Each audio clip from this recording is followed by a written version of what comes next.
বাংলাদেশে যখনই দেখবেন কোন রাজনৈতিক দলকে নিষিদ্ধ কিংবা ভাঙার চেষ্টা হয়, রিফাইন বা নতুন ভাবে সাজানোর চেষ্টা হয়, তখনই বুঝবেন যে বাংলাদেশ আসলে বড় ধরনের রাজনৈতিক সংকটে পড়েছে। 2024 সালে সেনাবাহিনী, সুশীল সমাজ বা সুশীল নেতারা, আমলা আর বিদেশিরা মিলে ক্ষমতা দখল করার পর থেকে আওয়ামী লীগকে যে কতবার ভাঙা হলো আর কতবার গড়া হলো, কতবার রিফাইন করা হলো, তার সবটাই তো আপনারা জানেন। আসলে 2 বছর পার হওয়ার পরও আওয়ামী লীগের জায়গাতেই আছে। ক্ষমতার নাটাই এখনো শেখ হাসিনার হাতেই আছে। শেখ হাসিনাও আছেন তার জায়গাতেই, কিন্তু আবারও সেই রিফাইন্ড আওয়ামী লীগ, আবারও সেই মাইনাস শেখ হাসিনা।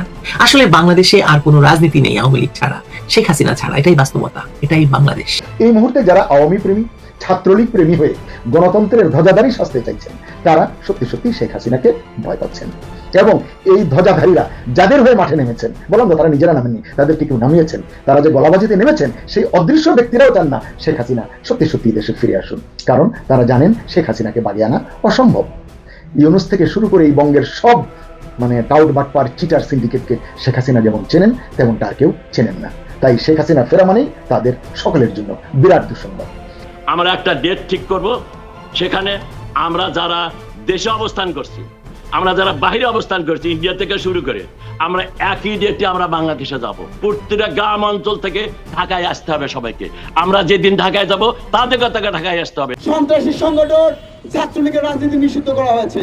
ভাই, গুপ্ত রাজনীতি করলে তো ছাত্রলীগ করবে, ছাত্র শিবির কেন গুপ্ত রাজনীতি করবে? টোকাই যারা আছে, আদুবাই যারা আছে, যাদের বয়স 40-50, যারা এখনো নিজেদেরকে শিক্ষার্থী পরিচয় দেয়, তাদের থেকে ক্যাম্পাসগুলোকে আমরা রক্ষা করতে চাই। আমরা ছাত্রদল এবং ছাত্র শিবিরের এই সন্ত্রাসী কর্মকাণ্ডের তীব্র নিন্দা এবং প্রতিবাদ জানাচ্ছি।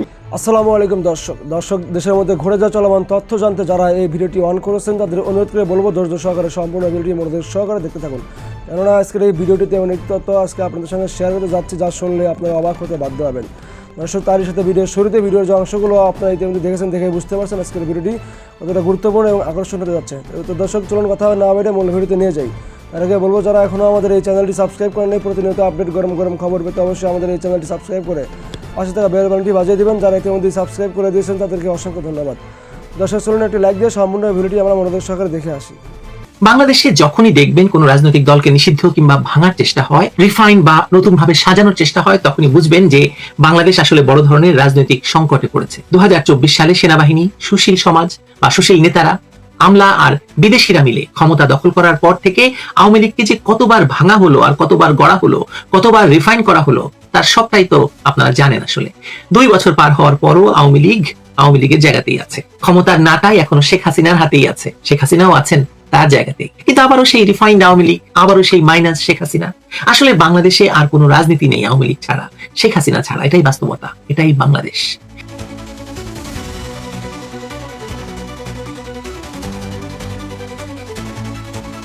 দেশের একটি ট্যাবলয়েড দৈনিক 2 দিন পর পর দেশের ডিপ স্টেটের পক্ষ থেকে আওয়ামী লীগ সম্পর্কে উত্তেজনাপূর্ণ একটি রিপোর্ট করে, আর তারপর তা নিয়ে কিছুদিন আলোচনা হয়। এই প্রবণতায় নতুন সংযোজন ঘটেছে। শেখ হাসিনাকে নাকি আমেরিকা চায় না, আর ভারত শেখ হাসিনাকে নাকি কাতার যাওয়ার প্রস্তাব সহ রিফাইন্ড আওয়ামী লীগের প্রস্তাব দিয়েছে। আমেরিকা শেখ হাসিনাকে চায় না, এটা সত্য হলেও হতে পারে, কিন্তু ভারত শেখ হাসিনাকে কাতার যাওয়া সহ আওয়ামী লীগ ছাড়ার প্রস্তাব দিয়েছে। এটা একমাত্র পাগল হলে আপনি বিশ্বাস করবেন, বাকিটা আপনার মর্জি। প্রিয় দর্শক, এই যে রিফাইন বা পরিশুদ্ধকরণের নামে একটা ধোঁয়াশা তৈরি করা হচ্ছে, এর পেছনে রাজনীতিটা আমাদের একটু বুঝতে হলে আমাদের একটু পেছনে তাকাতে হবে। আপনি যদি বাংলাদেশের রাজনৈতিক দল হিসেবে একটি দলকেও স্বীকৃতি দিতে চান, তবে সবার আগে আপনাকে আওয়ামী লীগের নাম নিতে হবে। এটা কেবল এই কারণে নয় যে আওয়ামী লীগ দেশের সবচেয়ে পুরনো গণতান্ত্রিক কিংবা মহান স্বাধীনতা যুদ্ধের নেতৃত্ব দানকারী দল, বরং আওয়ামী লীগই একমাত্র রাজনৈতিক দল যে দলটি বাংলাদেশের জন্মের পূর্ব থেকেই একটি নিয়মতান্ত্রিক এবং গণতান্ত্রিক রাজনীতিক বা নীতিতে চলে। বঙ্গবন্ধু শেখ মুজিবুর রহমান, যিনি এই স্বাধীন ভূখণ্ডের স্থপতি, তার হাতে গড়া এই দলটির শেকড় বাংলার মাটির অনেক গভীরে পতিত। কিন্তু আমাদের দুর্ভাগ্য, এই দেশে যখনই কোনো অসাংবিধানিক শক্তি বা অবৈধভাবে ক্ষমতা দখলকারীরা মসনদে বসেছে, তারা ক্ষমতা দখল করেই প্রথম এবং সবচেয়ে বড় আঘাতটি হেনেছে মুক্তিযুদ্ধের পক্ষের শক্তি আওয়ামী লীগের উপর। ইতিহাস ঘাটলে আপনি দেখতে পাবেন 1975 সালে বঙ্গবন্ধুকে সপরিবারে নির্মমভাবে হত্যা করে এই আওয়ামী লীগকে চিরতরে নিশ্চিহ্ন করার চেষ্টা হয়েছিল। আর তারই ধারাবাহিকতায় কিংস পার্টি গঠিত হয়েছিল বিএনপি। আর সেই ষড়যন্ত্রের ধারাবাহিকতার সর্বশেষ নগ্ন রূপ আমরা দেখছি 2024 সালের পট পরিবর্তনের পর। অবৈধ ইউনূস শাসন অধ্যাদেশ জারি করে আওয়ামী লীগের কার্যক্রম নিষিদ্ধ করার যে বীজ বপন করেছিল, সেই ইউনূস সরকারেরই বর্ধিত সংস্করণ তারেক রহমানের সরকার এখন সংসদে আইন পাশ করে আওয়ামী লীগের কার্যক্রম নিষিদ্ধের অধ্যাদেশকে চূড়ান্তভাবে বলবৎ রেখেছে। সুতরাং রিফাইন বা সংস্কারের নামে বর্তমানে যা চলছে তা মূলত দলটিকে ভেতর থেকে ধ্বংস করার সেই পুরনো নীল নকশারই নতুন সংস্করণ। এই বিশ্লেষণটি করতে গেলে এই মৌলিক সত্যগুলোকে আপনার মনে রাখতে হবে এবং এগুলোকে আপনি এড়াতে পারবেন না। এই নতুন ষড়যন্ত্রের নাম দেওয়া হয়েছে মাইনাস হাসিনা ফর্মুলা বা রিফাইন্ড আওয়ামী লীগ। এটা বহুদিন ধরে আপনি শুনে আসছেন। এই রিফাইন্ড আওয়ামী লীগের কথাটি প্রথম জনসম্মুখে আনেন হাসনাত আব্দুল্লাহ। হাসনাত আব্দুল্লাহকে ডক্টর ইউনূসের সেই লালু ভুলু কালুদের একজন, যাদেরকে ডাক দিয়ে লেলিয়ে দিয়ে তিনি আওয়ামী লীগকে নিষিদ্ধ করিয়েছিলেন।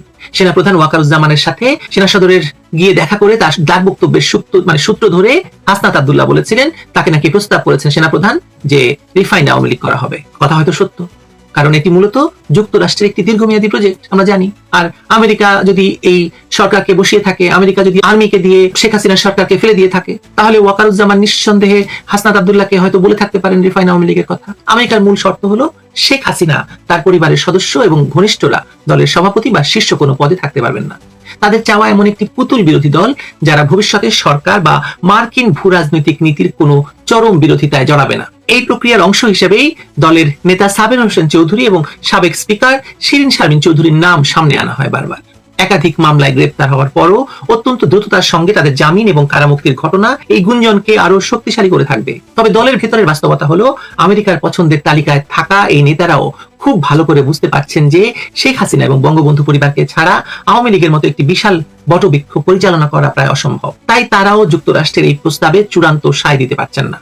দলে নানা মত থাকতে পারে, কিন্তু শেখ হাসিনার নেতৃত্বের প্রশ্নে সবাই এখনো ঐক্যবদ্ধ, এটা আমি দায়িত্ব নিয়ে বলতে পারি। আমি অন্তত পক্ষে 50 জন নেতার সাথে কথা বলেছি। অন্যদিকে ভূ রাজনীতির আরেক গুরুত্বপূর্ণ খেলোয়াড় ভারতের অবস্থান নিয়েও চলছে নানা জল্পনা কল্পনা। শেখ হাসিনার কাতার যাওয়া সহ সব ধরনের প্রস্তাবই নাকচ করে দিয়েছেন বলে যে খবর ছড়ানো হচ্ছে, তার পেছনের সত্যতা নিয়ে প্রশ্ন তোলার অবকাশ থাকলেও ঘটনা প্রবাহ হয়তো বলছে ভারত সরকার দৃশ্যত এখন একটি ভিন্ন সমীকরণে হাঁটছে। এই সমীকরণ আমাদের দেশের কিছু সাংবাদিকের মনের মধ্যে বানানো, এটা প্রকৃত সমীকরণ নয়। নির্বাচনের আগে শান্তিপূর্ণ নির্বাচনের অনুষ্ঠানের পক্ষে মত দিলেও তথাকথিত গণঅভ্যুত্থানের পর ভারত অনেকটাই নাকি গুটিয়ে গেছে। ঢাকা দিল্লির সাম্প্রতিক দ্বিপক্ষীয় আনুষ্ঠানিক আলোচনায় শেখ হাসিনার প্রসঙ্গ বা আওয়ামী লীগের পুনর্গঠন নিয়ে কোনো কথা না হওয়া, এমনকি আওয়ামী লীগ নিষিদ্ধের বিল পাশের দিন বর্তমান সরকারের প্রতিনিধি দিল্লি সফর প্রমাণ করছে যে সরকার ভারতকে বার্তা দিতে চাইছে আওয়ামী লীগের প্রতি তারা কোনো নমনীয়তা দেখাবে না, অথচ ভারতের সঙ্গে সুসম্পর্ক বজায় রাখবে। এমনতর অবস্থায় কূটনৈতিক মহলে গুঞ্জন হচ্ছে যে ভারতের এই আপাত নির্লিপ্ততায় শেখ হাসিনা নাকি হতাশ। একথা শেখ হাসিনা তাদেরকে কানে কানে বলেছেন, আমার তথ্য সেটা বলে না। যাই হোক, কিন্তু তিনি তার সিদ্ধান্তে অনড়। তিনি কোনো অবস্থাতেই ভারত ছাড়তে চান না এবং কাতার গিয়ে নেতৃত্ব ছাড়ার তো প্রশ্নই ওঠে না। ওদিকে তৃণমূলের বাস্তবতার দিকে যদি তাকাই তাহলে দেখতে পাই যে সরকার বিদায় নেওয়ার পর দলের দৃশ্যমান অস্তিত্ব হয়তো অনেক জায়গায় নেই। নেতাকর্মীরা হয় ভারতে নতুবা আত্মগোপনে আছেন। দলের ভেতরে শেখ হাসিনার বিকল্প কেউ ভাবতে পারছেন না। শেখ হাসিনার পুত্র সজীব ওয়াজেদ জয় বিদেশি গণমাধ্যমে তার মায়ের রাজনীতিতে না ফেরার যে ইঙ্গিত দিয়েছিলেন, মাঠ পর্যায়ে তার কোনো প্রতিফলন তো নাই। মাঠ পর্যায়ের মানুষ সেটি প্রায় অগ্রাহ্য করেছে। এমনকি শেখ পরিবারের অন্য কেউ দলের নেতৃত্বে আসারও কোনো সবুজ সংকেত মেলেনি বা জানা যায়নি। সবাই শেখ হাসিনাতেই আস্থা রাখছেন।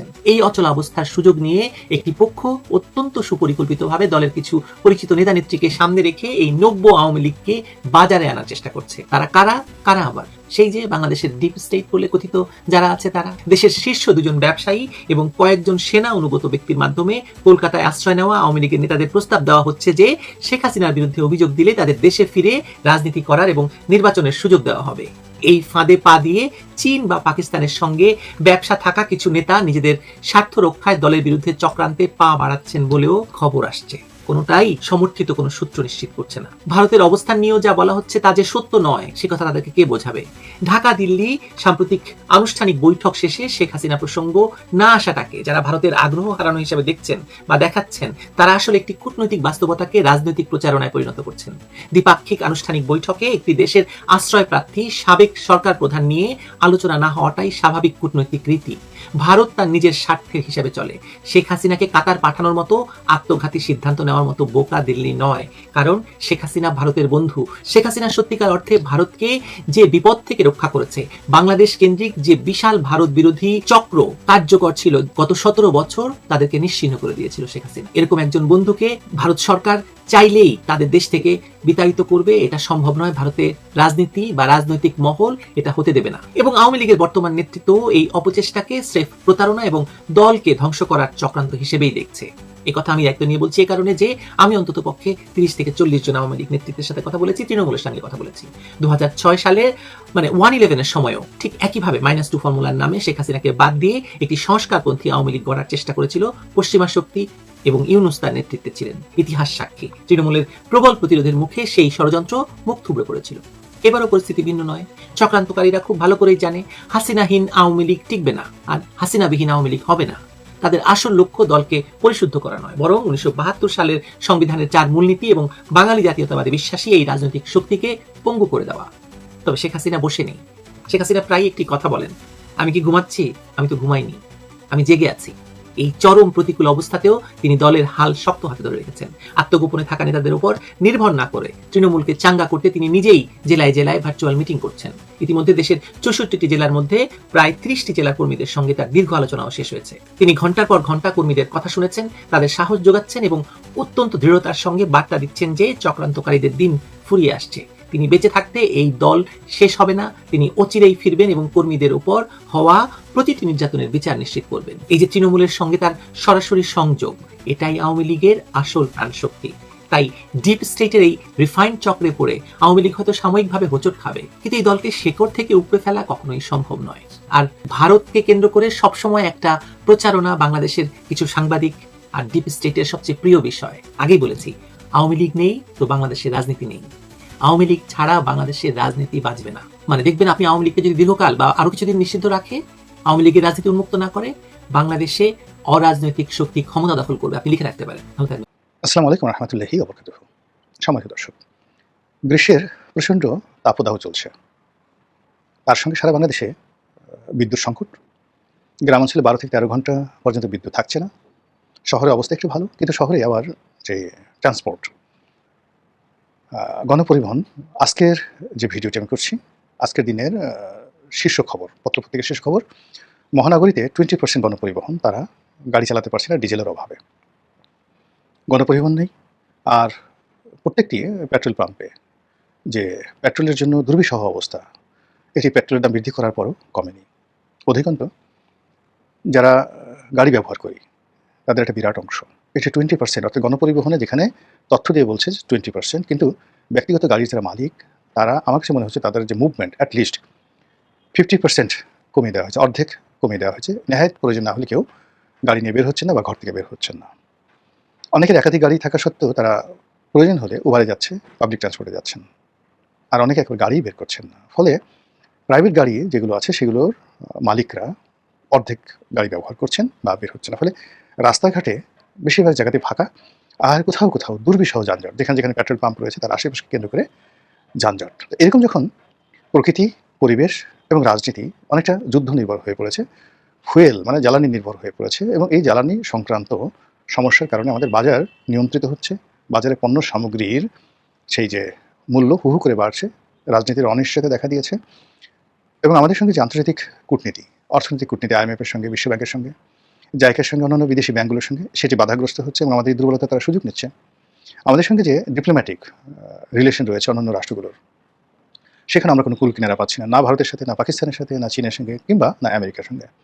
আমাদের মোল্লারদের মসজিদ পর্যন্ত আমরা একজন রাষ্ট্রদূতের সঙ্গে দেখা করে, বা রাষ্ট্রদূত আমাদের সঙ্গে দেখা করেছে, এটার মধ্যে আমাদের যে কুয়াতুল বাঙালি, কুয়াতুল বাঙালি যে শক্তিমত্তা, আমরা এটা প্রদর্শন করতে চাচ্ছি। আর জনগণের মধ্যে বিভ্রান্তি সৃষ্টি করার জন্য নানা রকম দেখা বলে ভাওতাবাজি আমরা করছি, রাজনীতিবিদরা বেশি করছি। এই যখন অবস্থা, তখন হঠাৎ করে রাজপথ উত্তপ্ত হয়ে গেল। চট্টগ্রামে জামাতের যে ছাত্র সংগঠন শিবিরের সঙ্গে ছাত্র দলের যে মারামারি, চট্টগ্রাম সিটি কলেজে, সেই মারামারিটা শুরু হলো। ছাত্রদল তারা শিবিরকে গুপ্ত বলে গালি দিয়েছে। গুপ্ত, এত একটা গোপন সংগঠন। তো আসলে আমাদের দেশে গুপ্ত সংগঠনটা এটা একটা সময় মর্যাদার ছিল। যারা আন্ডারওয়ার্ল্ডের থেকে রাজনীতি করতেন, যেমন নকশাল রাজনীতি করতেন। বামধারার অনেকগুলো সংগঠন ছিল যাদের বিরুদ্ধে হুলিয়া জারি করা হতো, এবং যার বিরুদ্ধে যত হুলিয়া ছিল তাকে তত মর্যাদাবান সম্মানিত রাজনীতিবিদ মনে করা হতো। যেমন মাস্টারদা সূর্য সেন, তার বিরুদ্ধে হুলিয়া ছিল। পশ্চিমবঙ্গের কিংবদন্তি রাজনীতিবিদ জ্যোতি বসু, তার বিরুদ্ধে হুলিয়া ছিল। এমনকি বঙ্গবন্ধুর বিরুদ্ধেও হুলিয়া জারি করা হয়েছিল। তো এই যে আমি আবার তথ্যের বঙ্গবন্ধুর বিরুদ্ধে হুলিয়া ছিল কিনা আমাকে একটু চেক করে বলতে হবে, আমি বলে ফেলেছি, যেন এটা নিয়ে আবার ট্রল না হয়। কিন্তু বাকি যে দুজনের কথা বললাম, এটা ইতিহাস প্রমাণিত, তাদের বিরুদ্ধে হুলিয়া ছিল, অর্থাৎ জ্যোতি বসু এবং মাস্টারদা সূর্য সেন। তো এটাকে যে সময় গর্বের বিষয় মনে করতে, জনগণের স্বার্থে তারা পরিবার পরিজন সব কিছু ছেড়ে দিয়ে বনে জঙ্গলে বাস করতেন এবং রাজনীতি করতেন। তখন গুপ্ত রাজনীতি সম্মান ছিল। কিন্তু এখন গুপ্ত রাজনীতিটাকে বলা হয় যারা বেইমান, এরা মুনাফেক, এরা প্রতারক, এরা ভণ্ড, এই চরিত্র যাদের রয়েছে তাদেরকে গুপ্ত সংগঠন বলা হয়। এগুলো একটা। তো সেইভাবে শিবিরকে, জামাতকে এই গত 2 বছর ধরে বিএনপিও গালাগাল করছে গুপ্ত, তারপরে মিডিয়াগুলোতে গালাগাল করছে গুপ্ত, আর বিএনপি যারা শীর্ষ নেতৃত্ব তারা তো সরাসরি মানে ট্রল করছে যে এরা হলো গুপ্ত। এখন এটা আসলে জামাত কোনো অবস্থাতে মানতে পারছেন না। তারা গোপনে বিএনপির মধ্যে মিশে গেছেন, গোপনে তারা আওয়ামী লীগের সঙ্গে মিশে গেছেন এবং তারা সফলতা অর্জন করেছেন। এটাকে তারা একটা ভিক্টরি মনে করেন। এটাকে তারা কোনো অবস্থাতে এই গুপ্তর সঙ্গে মিলাতে চাচ্ছে না। তারা এটাকে একটা কৌশল মনে করছে যে এটা একটা রাজনীতির একটা কৌশল, এবং এই কৌশল সবাই অর্জন করে। এটাকে আপনি গুপ্তচর বৃত্তি বলতে পারেন বা অন্য যে কোনো জিনিস বলতে পারেন। সেটা তারা এটাকে একটা ডিকশনারিতে বাংলাদেশের একটা নিউ ডাইমেনশন অফ পলিটিক্স হিসেবে পরিচয় করতে চাচ্ছে, এবং তারা মনে করছে যে আমরা এই যে কৌশল অবলম্বন করেছি, এই কৌশলের কারণে আমরা বিজয়ী হয়েছি, শেখ হাসিনা রেজিমের শেষ হয়ে গেছে বা তাদের পতন হয়েছে, আর এই কারণে আমাদের কারণে আসলে বিএনপি ক্ষমতা এসেছে, আমাদের কারণে এনসিপি তৈরি হয়েছে। পুরো we are the master plan.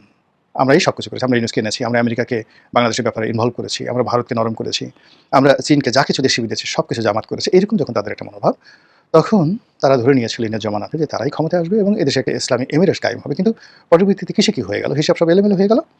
BNP ক্ষমতায় এলো, তারেক রহমান সাহেব প্রধানমন্ত্রী হলেন, এটা জামাত তো আসলে মানতে পারছেন না। আর এই অবস্থাতে জামাতের মনে হলো যে আমাদের বাড়া ভাতে ছাই দেওয়া হয়েছে। ছাই দিয়েছে কে? বিএনপি দিয়েছে ছাই। তো যে বিএনপি তাদেরকে বাড়া ভাতে ছাই দিল, এখন সেই বিএনপি তাদেরকে গুপ্ত বলছে। এটা যতবার শুনছে ততবার তাদের মেজাজ গরম হচ্ছে, এবং এই মেজাজ গরম থেকে চট্টগ্রামের সিটি কলেজে মারাত্মক মারামারি হলো, সারাদিন মারামারি হলো। এবং এই মারামারির সময় যেটি হলো, কে বা কারা সেই শিবিরের এক কর্মীকে পিছন দিক থেকে চাপাতি বা রামদা দিয়ে কূপ দিয়ে তার পায়ের গোড়ালি কেটে ফেলা হলো। অতীতে জামাত শিবিরকে সবাই দায়ী করতো যে এরা রক কাটে, এবং রক কাটার একটা নিয়ম আছে, তারা কৌশল আছে, সেই কৌশল করে তারা রক কাটে। কিন্তু এইভাবে একেবারে হাতের কবজি মানে একটা কোপ দিয়ে মানে বিচ্ছিন্ন করে ফেলা, পায়ের গোড়ালি বিচ্ছিন্ন করে ফেলা, এবং সেই ছবিগুলো বিভৎস দেশে আসছে, এটা দেখা যায় না। এই কাজগুলো চট্টগ্রামে রিসেন্টলি হলো, এবং শিবির আক্রান্ত হলো। মানে শিবির এই কাজ করেনি, শিবিরের লোকে আক্রান্ত করেছে। কারা করেছে এখন এটা নিয়ে উত্তাল, এবং ওটা নিয়ে চট্টগ্রামে মারামারি হওয়ার সঙ্গে সঙ্গে আবার ঢাকাও উত্তপ্ত। ঢাকা বিশ্ববিদ্যালয় সেই উত্তপ্ত ছিল সারা রাত, নানা রকমভাবে কথাবার্তা হচ্ছে, এবং সবাই বলছে যে যেখানে যেখানে গুপ্ত দেখো সেখানে সেখানে থুথু মারো, থুথু মারো, এই ধরনের আওয়াজ তোলা হচ্ছে। আর এর অ্যাগেনস্টে মানে বিপরীতে জামাত এবং শিবিরের যারা লোকজন আছে তারাও অকথ্য ভাষায় একেবারে প্রধানমন্ত্রী থেকে শুরু করে বিএনপি যারা কর্তা ব্যক্তি তাদেরকে গালাগাল করছে, তারা বিভিন্ন স্লোগান দিচ্ছে, বিভিন্ন জায়গায় লেখালেখি করছে। এবং এই যে প্রকৃতির এই বিরূপ পরিবেশে রাজপথ যেভাবে ছাত্রদল এবং ছাত্র শিবিরের কর্মকাণ্ডের মাধ্যমে উত্তপ্ত হয়ে গেল, এটা যদি সরকার শক্ত হাতে দমন না করে, রাজনৈতিক দলগুলো নেগোসিয়েশন না করে, আইনশৃঙ্খলা রক্ষাকারী বাহিনী এখানে যদি ন্যায় বিচার প্রতিষ্ঠা না করে, তাহলে এই প্রকৃতির যে বিরূপ সময়, যখন এমনিতেই অন্তত 10টার সমস্যা, গুনে গুনে 10টা সমস্যা এমনভাবে বাড়ছে যা কিনা আমাদেরকে দুর্ভিক্ষের দিকে নিয়ে যাচ্ছে, যা কিনা আমাদের দারিদ্র্যের দিকে নিয়ে যাচ্ছে, যা কিনা আমাদের সামাজিক আনরেস্ট এর দিকে নিয়ে যাচ্ছে, অস্থিরতার দিকে নিয়ে যাচ্ছে, যা কিনা আমাদের রাষ্ট্রকে দেউলিয়াত্বের দিকে নিয়ে যাচ্ছে। এই সমস্যাগুলোর মধ্যে যদি আমরা ছোটোখাটো বিষয়গুলো নিয়ে, গুপ্ত নিয়ে, সুপ্ত নিয়ে ঝগড়া করি, বিপদ করি, মারামারি করি, কাটাকাটি করি, এটা এই রাষ্ট্র বহন করতে পারবে না, এবং এই মুহূর্তে না। 2 নম্বর হলো যে জামাত এবং বিএনপির সাথে তো আসলে দীর্ঘদিনের বন্ধুত্ব ছিল।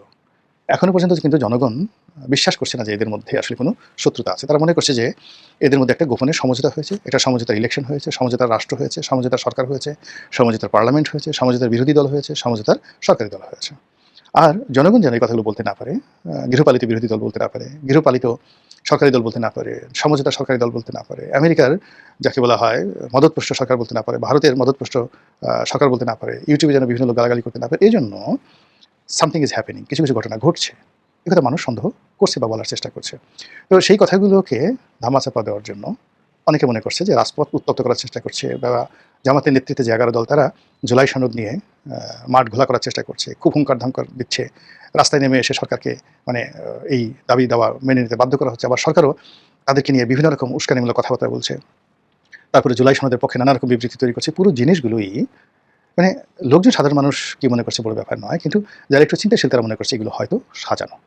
আমার এখানে ব্যক্তিগতভাবে কোনো অভিমত নেই। আমি জামাতের পক্ষে বলবো না, সরকারের পক্ষে বলবো না, আমি শুধুমাত্র এই ঘটনাগুলো বললাম যে এই ঘটনাগুলো ঘটছে। কিন্তু যেটা আমি বলতে চাই, সুপ্রিয় দর্শক, আশা করি সম্পূর্ণ ভিডিওটি মনোযোগ সহকারে দেখলেন এবং সবগুলো ভিডিওর বিস্তারিত আলোচনা মনোযোগ সহকারে শুনলেন। দর্শক, এই ভিডিওটি থেকে কী জানলেন আপনার গুরুত্বপূর্ণ মতামতটা আমাদের কমেন্ট বক্সে অবশ্যই জানিয়ে যাবেন। ভিডিওটি শেয়ার করে সবাইকে দেখার সুযোগ করে দেবেন। আজকের মতো এখানেই বিদায় নিচ্ছি, দেখা হবে নতুন একটা ভিডিওতে।